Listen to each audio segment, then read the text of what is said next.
Hi, my name is Deborah Lelli and welcome back to my channel. In this video, we will start the three-part series for the DUI investigation.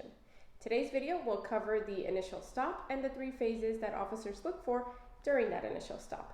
If you're new here, don't forget to subscribe to the channel and activate the notification bell to stay up to date on all upcoming videos. Let's get started. In order for an officer to arrest you for a DUI, he needs to obtain sufficient probable cause to be able to conduct that arrest. How do they do that? Well, they start with the initial stop. Phase 1. Phase 1 talks about when the vehicle is in motion. A vehicle will usually catch the attention of an officer if a traffic violation has taken place. When an officer approaches the vehicle, he is going to begin Phase 2, and Phase 2 has to do with the odor, smell, and hearing of that officer. They are going to listen to see if you have any slurred speech. They're going to observe your eyes, observe your face, whether you have bloodshot, watery eyes, red flushed face, and they're also going to look at the vehicle, whether you have any open containers in the vehicle or if anything else actually points to a sign and symptom of possible impairment. After those initial observations, what the officer will do is try to divide your attention and trick you. This is something that they are taught during the academy. When an officer tries to divide your attention, generally he will ask you for license and registration. As you are looking for your license and registration, he may ask you a random question about, well, how was your day? Where are you coming from? Have you been drinking today?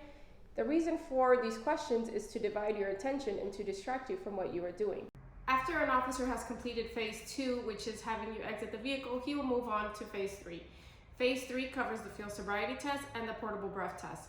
The sobriety test and the portable breath test are both tests that are not required by state law. However, an officer does not have to tell you that it is not required to take these tests.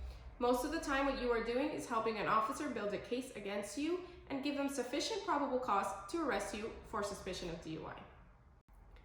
The PBT test is a test that is not scientifically reliable and therefore not admitted into evidence at a trial. The PBT test can give higher results depending on whether you have alcohol residual in your mouth. Generally, an officer will use the PBT test as confirmation that you've had alcohol. However, if you do not take this test, they have to determine whether they have sufficient probable cause to arrest you based on Phase 1 and Phase 2. If you respectfully decline to participate in the field sobriety test and the portable breath test, an officer at that point has to determine whether he has sufficient probable cause to initiate an arrest.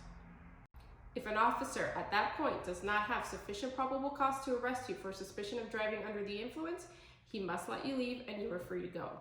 However, if he believes he has sufficient probable cause, then at that point you will be placed under arrest and taken to the station.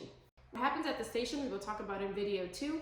If you'd like to learn more information about Phase 1, 2, or 3, I will post some links in the description comments. If you have any questions, go ahead and write your comments and we would be glad to answer them. If you want to speak with me directly, give me a call at 602-456-1427. As always, if you enjoyed this video, go ahead and give us a like and don't forget to share. Until next time.